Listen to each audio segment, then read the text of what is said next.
Umabot sa higit 2 milyong Pilipino ang nananatiling walang trabaho noong Nobyember 2025, mas mataas kaysa sa parehong buwan noong 2024.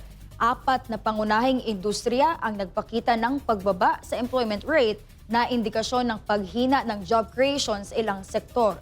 Ayon sa Employers Confederation of the Philippines o ECOP, isa sa mga dahilan nito ay ang korupsyon na humahadlang sa pamumuhunan o pamumuhunan at paglago ng negosyo.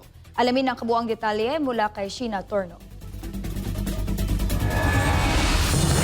Iniulat ngayon ng Philippine Statistics Authority o PSA na nasa 95.6% o 49.26 million ang naitalang bilang ng mga Pilipino na may trabaho noong November 2025. Mas mataas yan kung ikukumpara sa 48.62 milyong Pilipino noong October 2025. Ngunit mababa naman yan sa naitalang 49.54 million noong November 2024. Ngunit bahagyang bumabang underemployment rate sa 10.4% o katumbas ng 5.11 milyong Pilipino na may trabaho. Ngunit naghahanap pa ng karagdagang oras ng trabaho o pagkakakitaan. Sa kabila nito, kapansin-pansin pa rin na tila mataas ang unemployment rate o bilang ng mga Pilipinong walang trabaho noong November 2025. Sa datos ng PSA, umaabot pa rin ito sa 4.4% katumbas ng 2.25 milyong Pilipino. Pero mas mataas yan kung ikukumpara sa 3.2% o 1.66 million noong November 2024. Aminado ang ahensya na may mga industriya noong nakarang taon ang bumaba ang bilang ng employment rate dahil sa iba't ibang kadahilanan. Kabilang sa mga apektado ay ang mga sumusunod: accommodation and food service activities, wholesale and retail trade, repair of motor vehicles and motorcycles, other services at manufacturing. Bumaba rin ang bilang ng employment sa skilled agricultural, forestry, fishing workers, public administration, defense, compulsory, and security. Gayon din sa service and sales workers, plant and machine operators, and assemblers at armed forces occupations.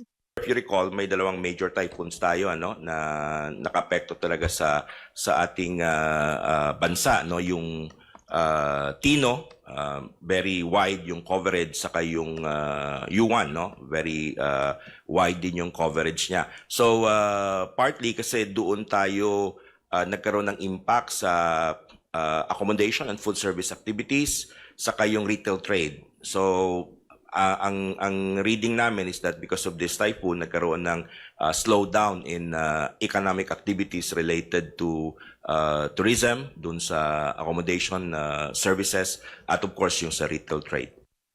Samantala, wala rin nakikitang pagbaba sa employment rate ang PSA, partikular sa construction industry, sa kabila ng isyu ng maanomalyang flood control projects. Sa katunayan, tumaas na mahigit sa 200,000 ang employment na nasabing sektor kasabay ng investigasyon. Ngunit para sa Employers Confederation of the Philippines, hindi pa rin maikakaila na milyong-milyong Pilipino pa rin ang walang trabaho.